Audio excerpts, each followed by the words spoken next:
ꯑꯩꯅ ꯍꯧꯖꯤꯛ ꯂꯩꯖꯔꯤꯕ ꯃꯐꯝ ꯑꯁꯤ Asian Delight Family Restaurant ꯗꯅꯤ ꯃꯐꯝ ꯂꯣꯀꯦꯁꯟ ꯅ MU opposite road ngasi asi Asian Delight Family Restaurant asigi inauguration tawba numini manungda changaga mafam se kamai tawge habado mayam do ucharake amadi food items singsu ucharake manungda changa hafet iminas main gate dagi hek changpaga swing layer sida swing jida toraga ꯑꯩꯈꯣꯏꯒꯤ ꯅꯨꯄꯤꯁꯤꯡꯒꯤ ꯑꯣꯏꯅ photo ꯀꯥꯞꯄꯝꯒꯤꯗꯤ ꯌꯥꯝꯅ ꯐꯖꯕ restaurant ꯑꯃ ꯑꯣꯏꯗꯣꯏꯅꯤ ꯃꯅꯨꯡꯗꯁꯨ ꯌꯥꯝꯅ ꯐꯖꯩ ꯀꯣ ꯁꯣꯝ ꯁꯥꯏꯗꯇꯁꯨ ꯇꯦꯕꯜ ꯑꯍꯨꯝ ꯃꯔꯤ ꯂꯩꯔꯦ ꯃꯅꯨꯡꯗꯁꯨ ꯍꯥꯏꯐꯦꯠ ꯆꯪꯉꯒ ꯌꯦꯡꯃꯤꯟꯅꯁꯦ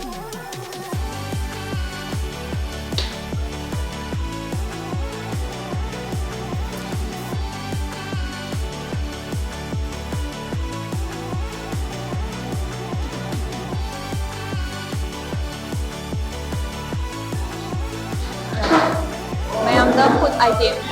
maming kharasu khanganjarage Asian Delight special soup da chicken pork na chingba loina khangidani amadi noodles freezer ramen Korean food bibimbap kimbap aduga thaknaba singdana hot beverage coffee latte espresso hot milk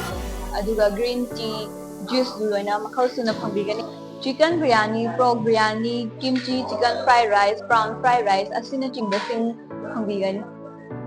mafam sida birthday party amadi anniversary any function na chingba sing mafam sida pangthokpa yare Asian Delight Family Restaurant asida mayamsu changbirau mirror su thamgo sida mirror se nupi mayam gi oinadi yamna phajaba amadi photo kappa gi oinadi mafam se yamna phajai ko